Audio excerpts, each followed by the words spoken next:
All right, we are getting ready for Monday motivation / let's talk Nclex. We do this every week. How are you guys doing today? I'm so happy that you are here joining us. It's going to be a good one. We're going to get right into the topics of all topics right now. It is coronavirus outbreak, pandemonium right now. So we're going to talk about what you need to know about it, how you can protect yourself and others, and then how this relates directly to nursing, So if you watch TV, there is so much information, misinformation. Hello, welcome, come in. We are talking coronavirus right now about this virus. So I wanted to go over some common questions that folks have been having about the coronavirus so that if you're asked as a REMAR nurse, you have the information that you need to intelligently about this virus. So the first question that people want to know is, hey, is this a virus that has just come out of nowhere? I mean, is it new? Is it old? Is it man-made? What is it? So what we know about the coronavirus is this. It was discovered in the 1960s. Actually, the coronavirus viruses that usually infect animals, but the mutations that we've seen lately are able to be transmitted to humans. And so if you look at the actual virus under a microscope, it is characteristically known for the crowns that it has on it. So they all have these, very distinctive crowns on them.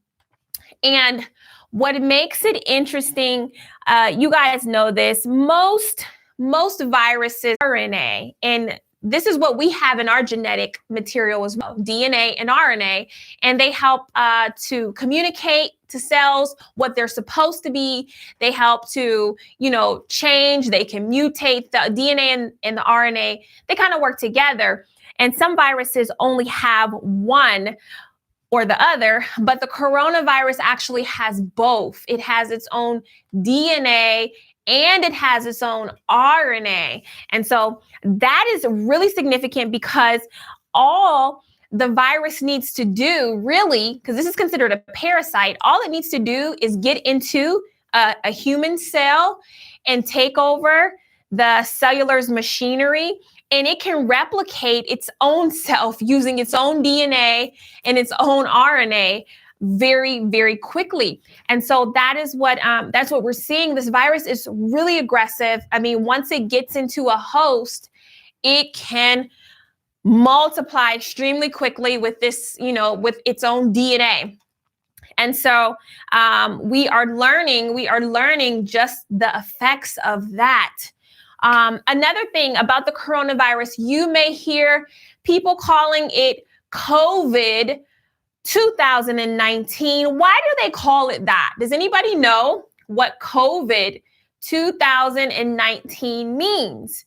Well, this is the name that the World Health Organization gave this specific strand of the coronavirus. And CO stands for corona, Vi stands for virus, D, COVID. So D stands for the disease. And this was discovered the last day of 2019. So they call it COVID 2019 for the particular type of coronavirus. Also, it can be called a novel coronavirus. Novel means new as well. And actually what I read on the news this morning is that there's another mutation of it already. There's another strain of it that is also now in the population. So very, very interesting here. What about this? What do we know about it? Where was it first seen? Where did we first discover it? Does anybody know? My goodness. So this strain, I don't know. It was first seen at a meat and seafood market in China. Wuhan, China is where the first, patient zero, the family was infected. How important is it for us to watch what we're eating, guys, okay? Because again, with this virus, it is normally carried through animals, all right? And when an animal has this virus, they don't get sick. It just lives with them and they don't have any symptoms. They're not having, the respiratory distress, but it has mutated so that your animals can pass it to people. And so if you're eating an animal that is infected with the virus, you can get it as well. And so that's why people are saying now, our household pets can carry it around on them. And so we have to, even if you're talking about quarantining, you have to even quarantine yourself from the pets because they can also carry the coronavirus. They can also carry the coronavirus. And so we're learning a lot about this here. We're talking about it today because it's relevant and we like to stay relevant around here. The coronavirus, which organ is most affected? Which organ is most affected? Here, it is going to be, this is a lung-specific virus. This is a lung-specific virus. So what that means is that this is going to cause some respiratory issues. And actually, it's not a surprise because if you think about the other types of coronaviruses like SARS or MERS, they also cause this, respiratory distress. So with the coronavirus, they're understanding that you can get it two ways, either person to person, or you can pick it up from a surface, all right? And it enters the body through the mouth or the nose, which, makes sense. It's through the respiratory tract here. And so the symptoms that you will present with seem kind of like the flu, okay? You get a fever, because your body is having that inflammatory response to the virus. You're going to get a cough. You're going to get a runny nose, sore throat. You'll get some chest pain as the virus attacks the lungs. And it kind of presents like the flu. But the potential is that because this virus replicates so quickly that the body floods the area, which is the lungs, with mucus, all right, with mucus. And so what happens is there is a very quick case of pneumonia that is because, number one, they have a decreased immune response. Number one, so the virus already can, flourish and grow. And then once fluid gets in the lungs of the elderly who maybe aren't as mobile, who aren't as moving around as much, they can begin to drown in that fluid. And the body really doesn't have any other way to fight off this condition because, again, there is no cure for this virus. There is no cure. So the body literally has to go through the process, has to adapt and has to fight off essentially the virus on its own. And so it's very hard to do when your immune system is compromised. We're talking about the coronavirus here. Yes. So actually right now, the CDC has this as droplet precaution. And whenever you think of droplet precautions, understand that you have to do the contact as well, right? So droplet precaution means that a person can get this if somebody coughs or sneezes on them, right? So now they're saying that they're within 6 feet of you, you can get this, right? But also because this lives on surfaces, you have to be careful what you come in contact with. So that requires gloves. You should have on gloves. You should have on, a face mask, particularly if you're a healthcare worker, because that is part of isolation precautions. And we're going to do some isolation precautions as well for today. So Nclex questions will be coming up for today as well. All right. Let's get back into it. We're talking about it here. Now, this is a question because we see this on the television. We see people doing this all the time. here is the question here. The question is, will wearing a mask protect me more? What do you guys?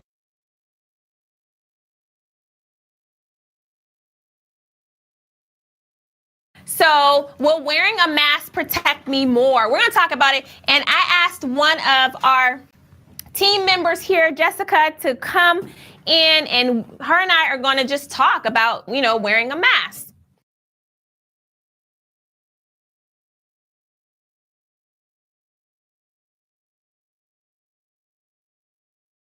Okay, so in Jessica, all right. Okay, so Jessica's here with me. We're wearing masks. So I'm just going to ask you, put on your mask. All right, if you had to put it on. I feel like I would stretch it out first a little bit. Just kind of loop it back behind my ear. Yeah, yep. Make sure, oops. Yep. It's not easy to look. No, I know. So everybody's wearing masks. You see them in the airports and things like that. So Remar nurses, I want to ask you this. What is the purpose of wearing a mask? Do you wear them so you don't get sick? Or do you wear them to protect yourself? Think about that, all right? Or do you wear them for both reasons? Like, why would somebody out in the public have on a mask? Now, let me ask you this, Jessica. So you have a mask on your face, and just say you are out at the airport and you have a mask on.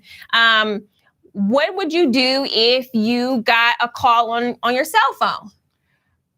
Well, it's kind of warm in here. Yeah. So I could see why people touch it and mess with it, but I would just pick it up and talk. I feel like you can hear me well. Okay. What about if you wanted to drink some water?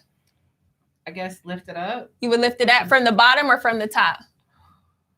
Maybe the bottom. Maybe the bottom. Or what if it was time to eat lunch and you wanted to eat? What would you do? I would definitely take it off. You would take it off and then put it back on, like after you were finished eating? Maybe a new one. Okay, maybe a new one. Yeah. Okay. So those are great things to think about. You could take it off if you want to. So one of the reasons why we wear masks is so either if we're sick, if we are coughing or if we're sneezing, and we want to keep those particles inside the mask. Like, so you wear it if you're sick.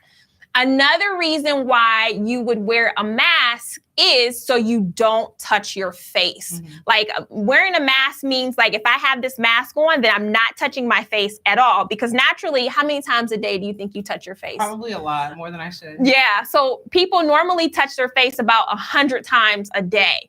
So when you have a mask on, the idea is that you don't touch your nose or your mouth. But what happens is, if you're not trained to wear a mask and you just have it on and you're out at the grocery store, you're out at the airport, what you're going to end up doing is you're going to end up touching your face way more, because you're going to be taking the mask down, eating, pulling it back up. And you have to think, like, this mask, once you put it on your face, it's considered contaminated. It's considered dirty.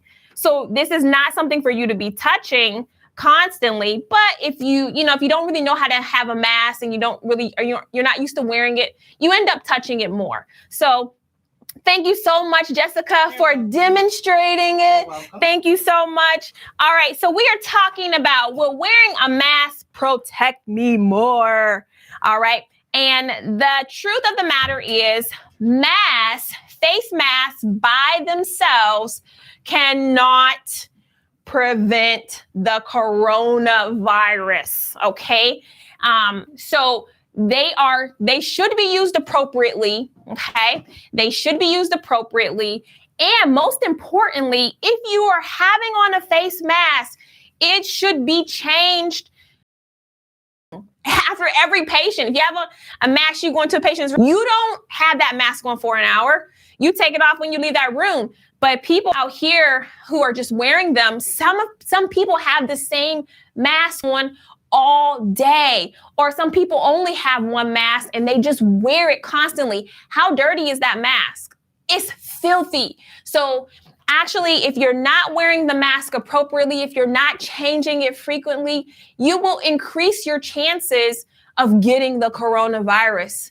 All right. So that's why the CDC is saying, everybody that's buying up these masks, you guys really need to, leave them for the healthcare professionals who truly need the mask, because really, if you're not using the mask appropriately, you're just putting yourself more at risk. All right. And I'll even say this about the N95 mask, because it's kind of like, when you are a healthcare worker, and you guys know this, what do you have to do before you put on an N95 mask?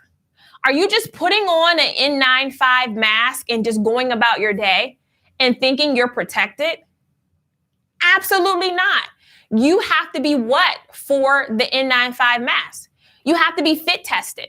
You have to be fit tested for the N95 mask because they're different sizes. And so if you go get an N95 mask and you put it on and they spray the lemon water right in your face and you can taste it in your mouth, then that means the mask is too big. You're not protected from anything. And it's the same right now with the coronavirus. You can go get an N95 mask. If it's too small or if it's too big, guess what? Somebody coughs and you walk through that cough with an N95 mask on that doesn't fit you, you might as well have not had anything on. All right. So everything has to be done. Everything has to be done, with intention and with really with instruction and guidance, because everybody's just running out buying these things and the protection is very low. And we're wondering why it's spreading the way it is. All right. So we want to be wise in the instruction that we give people. We want to be wise about it. All right. So we talked about the face mask, the N95 mask. All right. What is the best way not to get sick? The best way not to get sick from a virus that transmits like the flu. All right. What is the best way not to get sick? And the correct answer here is to simply, it's a very simple principle. It is to wash your hands. Yes. This is the freest, the least expensive, but believe it or not, the most effective way not to get sick. Wash your hands. How long do we wash our hands for? Give me about 20 seconds. Give me about 20 seconds of good hand washing. All right. Also, the alternatives to hand washing, alcohol, hand sanitizer, at least 60%. So I know this is like gold. We already had some here in the office. So Purell, I can't think of any other brands. I mean, really any alcohol hand sanitizer, say over 60% as well, will help you. If you have to wear gloves in public, that's fine if you want to do that. But definitely if you take off the gloves, then hand washing, of course, will be effective. And so people are wearing gloves, which honestly, I can't say that that's a bad idea, because you can pick this up from, think about it. You can pick this up from gas station pumps. You can pick this up. They're saying you can transmit it through money, countertops, grocery cart handles, things where people touch. I mean, if you're staying away from crowds, then you have to think about, the things that we come in contact with on a daily basis that many people touch. And so, door handles, things like that, these are all portals, all right, portals to carry the pathogen, all right? So we're talking about the coronavirus, how not to get sick. And it's something that needs to be discussed at this hour. It's very relevant. It's very relevant. So another thing, hey, share this video. Share this video if you know someone who doesn't know all that you're learning about the coronavirus. This is great information. What do you do if you get sick and suspect you have coronavirus? Well, nobody wants that, but it is very possible that this could be a reality for some of us. All right. So what the CDC is recommending is that you quarantine yourself. You stay away from your family and your pets. Now, this may be difficult if you're living in a house with family, but if you can isolate yourself to one room and one bathroom, it will decrease the chances of other people picking up this virus. So imagine if you did have the flu. Most people Most people don't go to the hospital when you have the flu. You don't. You treat it at home. So the coronavirus is the same thing. You get a fever, you get, coughing, a runny nose, you usually stay at home. And so they're saying isolate yourself from the public because it spreads very quickly. However, if you have severe symptoms like the respiratory distress, you can't breathe, you're feeling restless, you can't get comfortable, you feel like your lungs have fluid in them, then you go to the doctors. But before you go, they're asking that you would call first, give them a call. And if you give them a call, then they will be able to help to bring you in and have you quarantined from the rest of the population so that it doesn't spread. All right. And it is a 14-day quarantine. 14 days is because the blood test currently, from what I read, the blood test that is used to detect the coronavirus takes a long time to come back with the results. So it said about 14 days. I don't know. They're developing new tests to maybe speed that process up, but they are saying that you should be isolated from the public for 2 weeks if you suspect that you have this particular virus. So again, to protect ourselves from contracting the virus, guys, let's stay away from large crowds. Let's make sure we are washing our hands, the hands of our children. We are, thinking about things you can do beforehand. We're really boosting our immune system, working on it, making sure that we're eating right, making sure that we're staying hydrated. Zinc has been known to prevent this virus from growing in your respiratory tract. So if you feel like you're getting sick, take zinc lozenges and it will help combat the virus from the research that I did. If you want more information about this, it's changing all the time, but check out the Center for Disease Control and Prevention, as well as the World Health Organization, and they are on it. And I can talk about that. So if somebody gets the coronavirus, again, it's like the flu. All right. So there is no treatment for coronavirus. What they will treat are the symptoms. So let me see if I can go back to it here. So we talked about this being a lung-specific disease. So the symptoms that you have, fever, cough, runny nose, the treatment is going to be to try to treat those symptoms, not the virus. There's nothing they can do about the virus. So if you have a fever, they're going to give you Tylenol, okay? If you have a cough, they're going to, give you a cough suppressant, increase your fluids. It's all going to be a really supportive care. It's going to be supportive care. It's not going to be,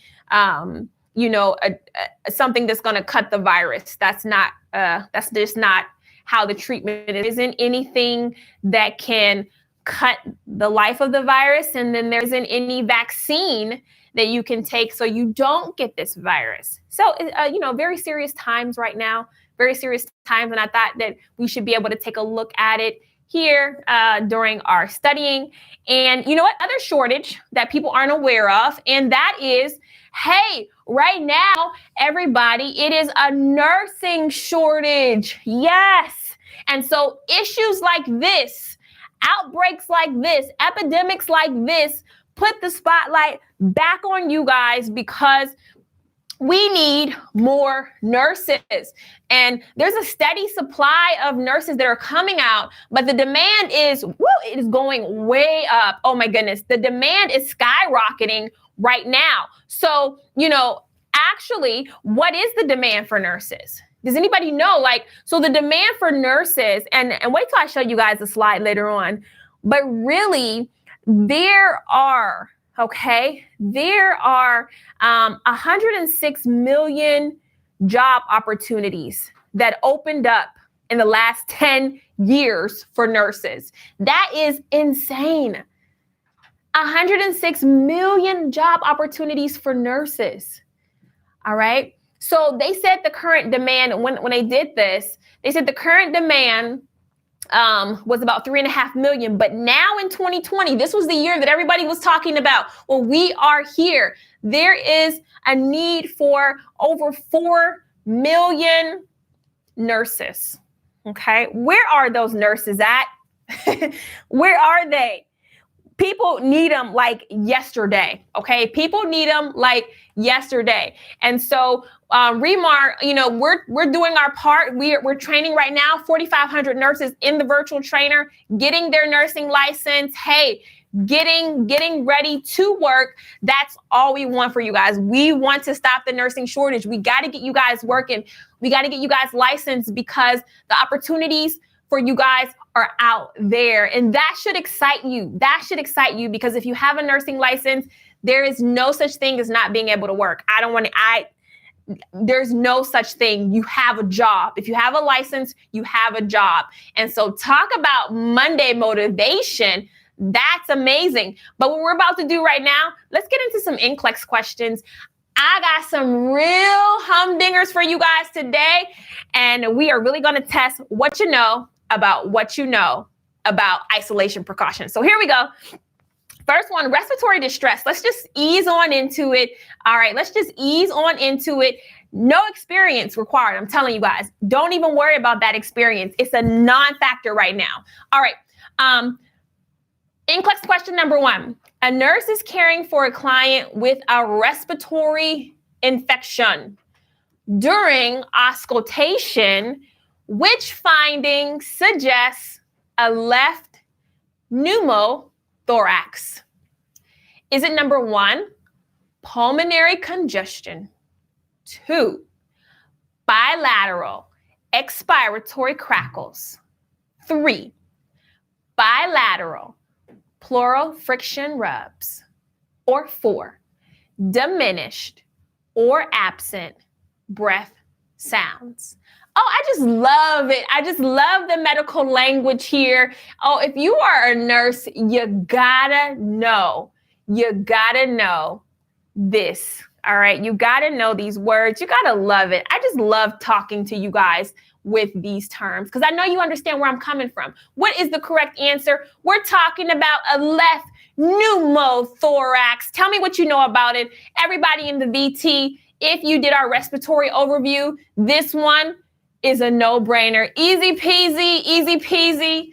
Put the answers on the screen. The correct answer here. I see a lot of the right answers. It makes me kind of feel warm and fuzzy inside. It is number 4, diminished or absent breath sounds. Yes. All right. Remember, a pneumothorax, it occurs when there is air, right, into the space between the lung and chest wall. So because air is there, it is very difficult for that chest to expand.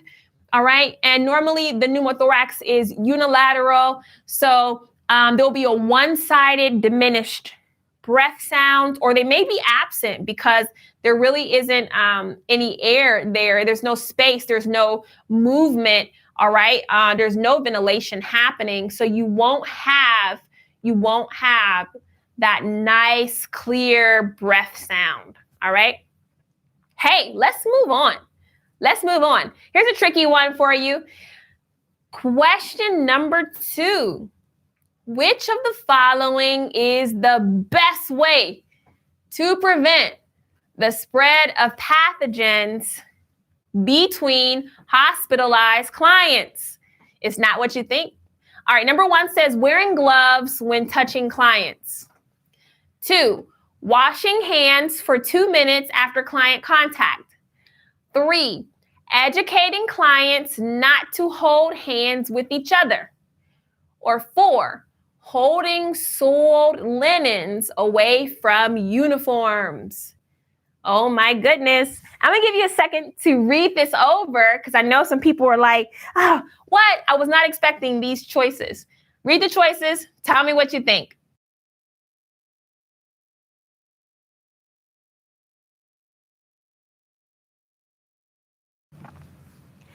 Okay, so out of the choices here, What do you guys think? The best way to prevent the spread of pathogens between hospitalized clients, because some of these look great, but they don't follow proper protocol. They don't follow proper protocol. And so if you are just saying, well, I would just do this, I would wear this, there are times when you're not supposed to wear protective equipment. And there are times when you absolutely are supposed to wear it. So let me see what most of you guys are picking here. A lot of people are picking A, some people are picking D, some people are picking B. All right. So the best way, the correct answer here is actually 4. Yes, it was tricky. Holding soiled linens away from uniforms. Yes, this is the best way from the options here. All right. So that means the other options are not correct. The other options are not correct. All right. And remember, you guys have to think when we're talking about Nclex questions, the Nclex question focuses on you as the nurse and the client relationship. That has to be your priority here. So number 3, a lot of people pick 3, educating clients not to hold hands with each other. No, the focus is not on the client protecting themselves. The focus is, how do you protect yourself? How do you protect the client? So the linens in the healthcare setting are known to be infectious. They're known to have, body fluids and all kind of cells on them, VRE, MRSA, C. diff, whatever, right? So holding them away from the uniform protects you from being contaminated. It's another reason why you don't shake out linens. It's another reason why you don't, fold them up before you take them as they are. You dump them in the laundry basket. Washing your hands for 2 minutes after client contact, that's not correct. You guys know we don't wash our hands for 2 minutes at all. That's excessive, right? And it's more likely that people won't do that. So 20 seconds of good hand washing is more effective than 2 minutes of poor hand washing. And then wearing gloves when touching clients. A couple people picked that because they honestly was like, I don't know. Oh, I don't know at all. I don't know. And so hand washing, wearing gloves, those were the 2 that people go to. But you got to be able to critically think and read through these. We don't wear gloves when we touch clients. All right. Because more than likely, if you have on gloves, you can expose your patient to something that they shouldn't have. All right. So it's better for you to wash your hands than just to walk around with gloves on and touching clients with gloves on that could be contaminated. Does that make sense? So the correct answer here, this was a tricky one, but I wanted to press it to you guys today. So it was number 4. Okay. All right. Podomi. Okay. All right. The next question is number 3. And number 3 simply states this. Oh, this is one you guys should know. Which of the following is part of the chain of infection? All right. Select all that apply. Chain of infection. I do this one very often because you guys got to know it. So select all that apply here. Is it number 1, portal of exit? 2, reservoir? 3, fuel source? 4, contamination zone? 5, susceptible host? 6, incubation period. What do you guys say here? All right. Okay. Go ahead, put your answers green. We love talking about infection control here. All right. This is a select all that apply. So 1 or more answers can be correct here. Not just one answer. Think about the others. 1 or more answer can be correct. All right. All right. And the correct answers, I'm going to reveal it to you guys.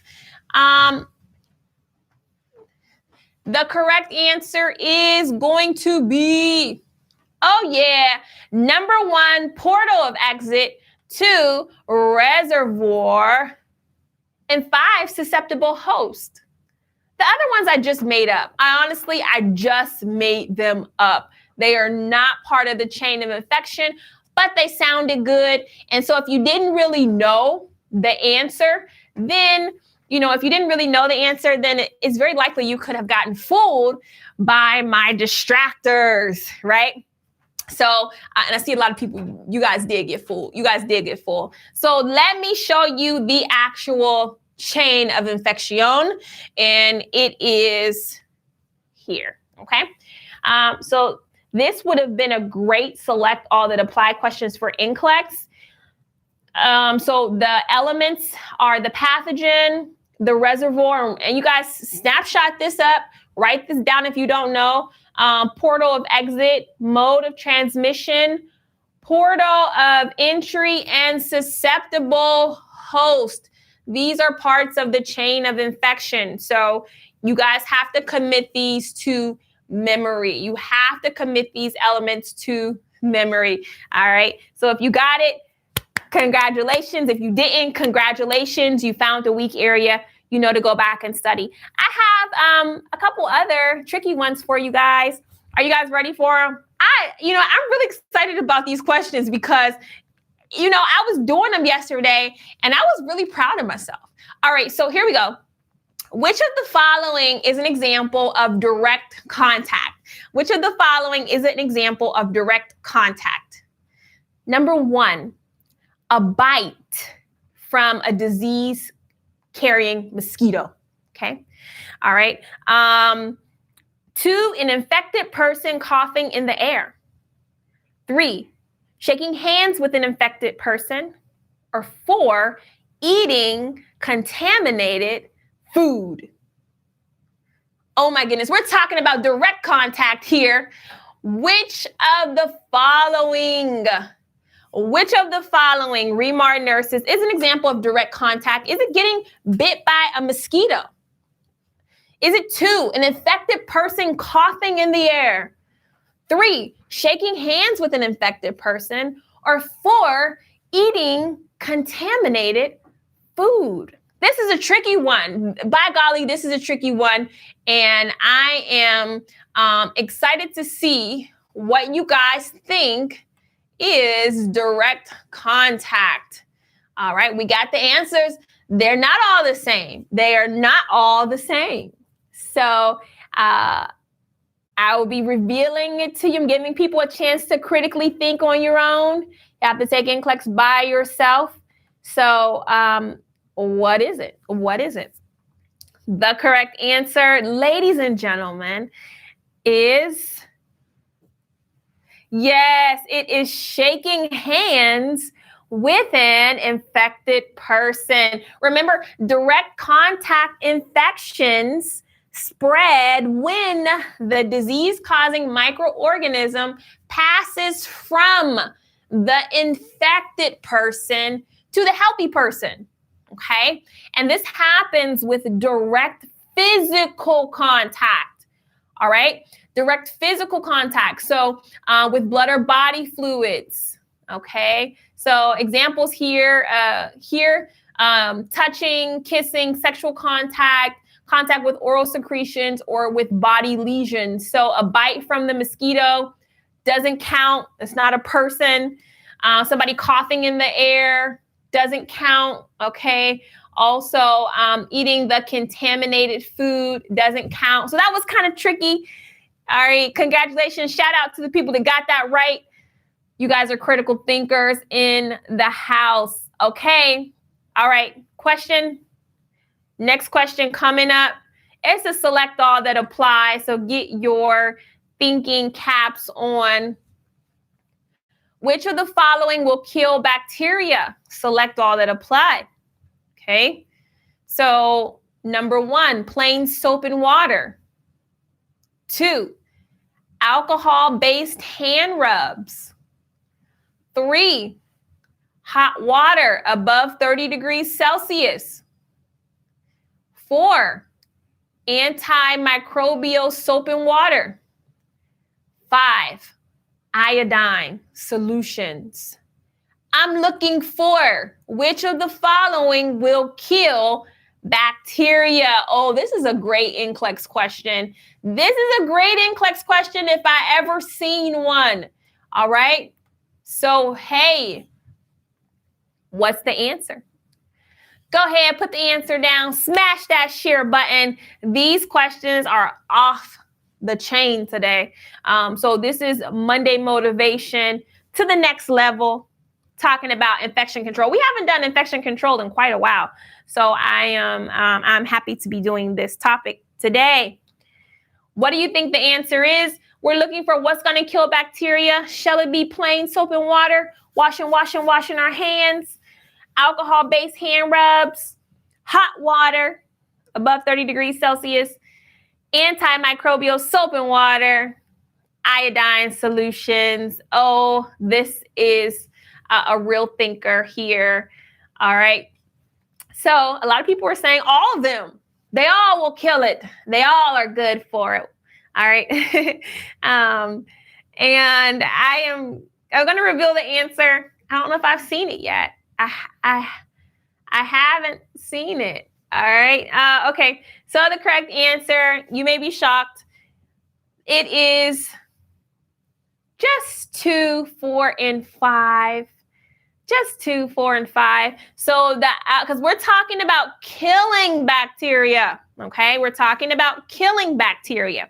Killing bacteria means that it destroys gram negative, gram positive. It gets rid of it. It doesn't matter. Open water can remove bacteria, but does it kill bacteria?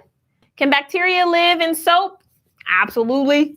The next one was alcohol-based hand rubs. Alcohol-based hand rubs can kill bacteria. All right. So that's why we use them. The third one, let me show you guys. Hot water. No. And especially 30 degrees Celsius, right? So that's about 86 degrees Fahrenheit. That's not very hot, okay? That's not very hot.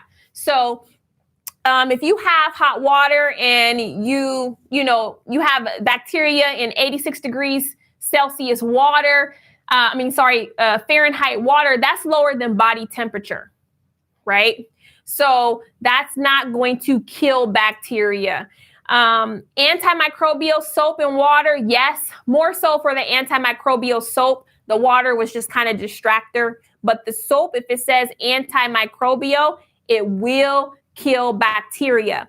And 5, iodine. Iodine is one of the best bacteria killing solutions. Yes, iodine. Think about it. Whenever people, think about it. When we put in a urinary or indwelling, what do we clean the urinary meatus with? Betadine. We clean it with the iodine solution. When you see people on TV getting plastic surgery, what do they put on the skin before they start liposuctioning the skin? They put iodine on the skin because iodine will kill bacteria. It will kill bacteria. So don't forget iodine. All right. Don't forget iodine. So that was a great question. We're talking about isolation precautions here today, people. All right. And is there a nurse in the house today? All right. Is there a nurse in the house today? The job forecast is going up for nurses. And this is the shortage is predicted here and actually in California. And so what I did last night, I honestly, if I were a new graduate, I wanted to see how good it is to be a new graduate nurse right now with your license. And I thought that'd be motivation enough for you guys. So I saw 2 job opportunities. One was locally to where I am in Ohio, registered nurse, $24 to $30 an hour. Okay. Previous experience in nursing or other medical fields is not required. We train. And you guys, you don't know how many jobs I saw where now it doesn't matter if you have experience. It is not. People need nurses, okay? 3 years ago, we did see a lot of must have a year's worth of experience, preferred. Listen, now, the point that we are now, it does not matter. People need nurses. They will train you for the unit because honestly, experience is relative. All right. If I have experience in the, if I have experience in the surgical unit, but I want to move to geriatrics, guess what? I have to be trained because it's a whole different set of, skills. It's a whole different set of knowledge. If I want to move from geriatrics to the NICU, I got to be trained. So what employers are realizing is that to not have a nurse because they don't have a certain experience, you're really shooting yourself in the foot because nurses are hard to come by in general. And now we're actively turning people away. No, come all, let them apply. So $24 to $30 an hour in Ohio, where I am, which is a very great salary actually. And they'll train you. Then I went over to Los Angeles. Say I wanted to, move to California. I liked Los Angeles. I mean, I can make a great salary there. And this is a level 1 nurse. This isn't even me with a master's or anything like that. I could be a level 1 nurse with an associate's degree or a diploma. You don't even need a bachelor's. They don't even care. They don't care about you going to college. Do you have your ADN? We'll take you. No additional nursing practice experience required. And you can start out at $84,000. That is a lot. That is a lot of revenue for your nursing license. Okay. And so somebody asked where to go. I was on Indeed.com. Okay. Indeed.com. Just looking at jobs. There's a ton of other job boards. I basically just put in registered nurse, no experience required. And I got a lot of jobs. Okay. I'm telling you guys. So really, I don't know how much you're making right now working. I don't know. But if it's not comparable to these rates, whether you're on the East Coast or West Coast or in between, I mean, I didn't even look in Florida. I didn't even look in Texas. I just picked two, very different places, but just to show you guys that the jobs are waiting for you. So whatever you need to do, whatever you need to tell yourself this week, whatever, expenses that you have or whatever excuses that you have, all right, get rid of them. Get rid of them because people are looking for those who are ready to work and who are ready to make a commitment. And there is a thing where hospitals, they are using travelers. I mean, I did travel nursing, but I'll tell you what, if it came up to like myself as a traveler or somebody that wanted to actually work for the hospital and stay there, they probably would end up picking the person that actually wants and stay there as opposed to a traveler, only because with travel nursing, they have to pay you more. They have to pay you like almost a time and a half or double what they have to pay a staff member. And I'm not going to be there very long. Like, I took contracts that were like 6 weeks, 2 weeks, 3 weeks. So it's more attractive to have somebody that actually wants to stay and work than a traveler who's just coming in for a short period of time to leave. So there's a lot of considerations. I mean, there's a lot of ways. Where is that book at? How to Dominate Your First 2 Years of Nursing. All right. You guys, first shift. All right. First shift is a great, way that I talk about how to market yourself as a new nurse. But really, we really can't even talk about opportunities or jobs or anything else until we get this under control. You gotta pass this right here. Okay, you got to pass this. So before, any negative self-talk, like I don't have experience or whatever, those are all excuses because you can get a job as a new nurse. But it really comes down to, have you passed the Nclex? And if not, why not? Are you scheduled to test? You have a test date? What? I need to know.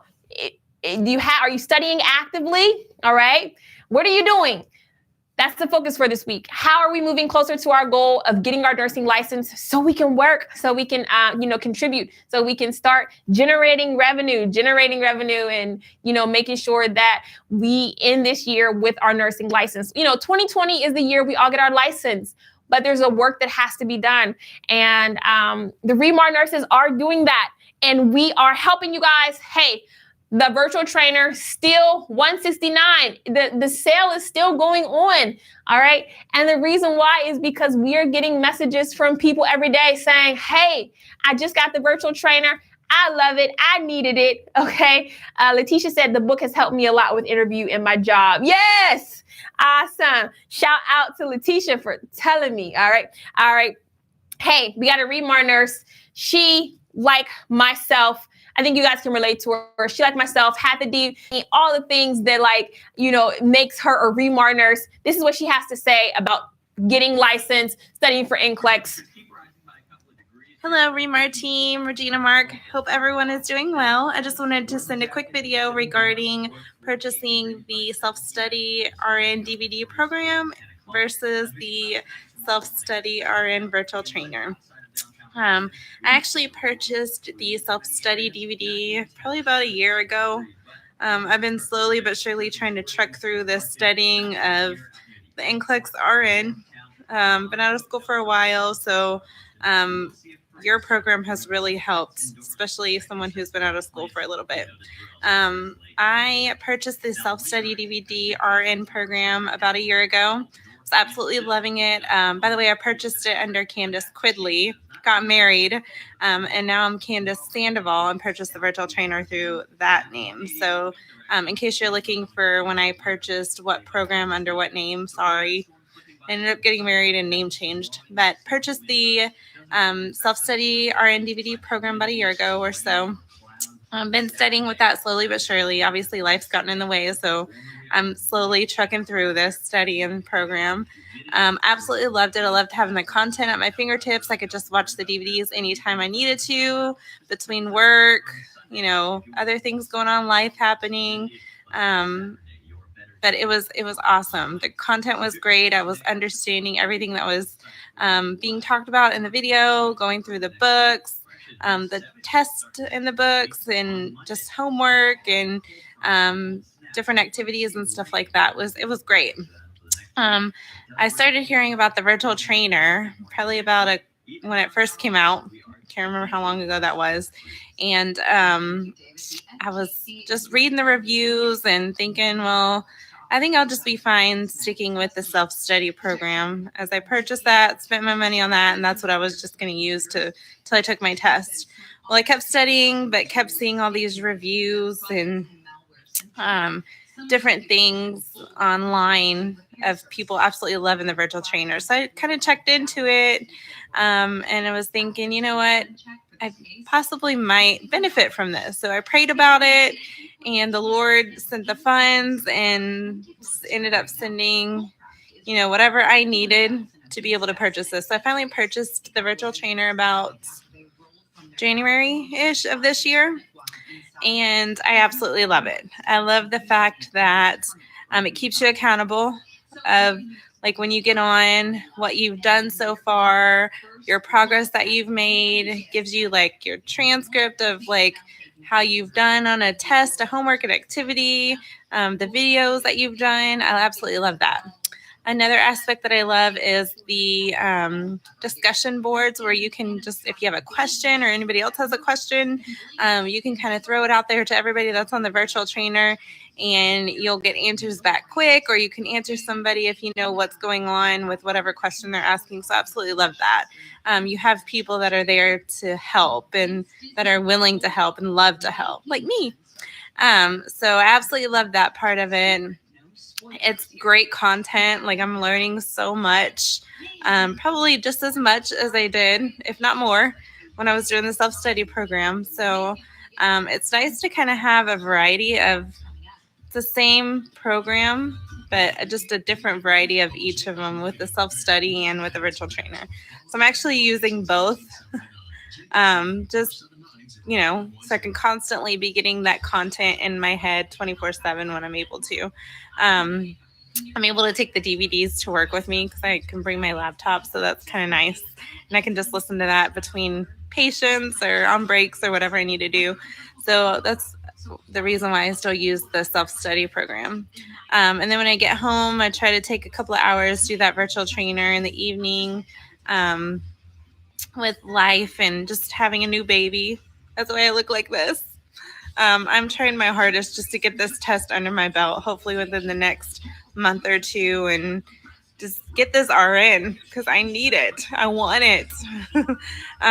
But I absolutely love it. I love every aspect about it. I think it's just amazing.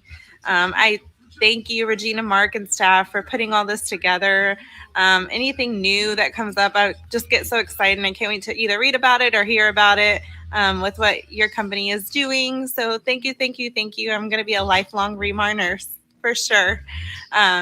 Constantly, even after I take my test and pass it, I will definitely be, popping on to seeing what's going on, anything new coming up, or if anybody needs help, definitely would love to just pop in there and just answer questions if need be. But thank you so much.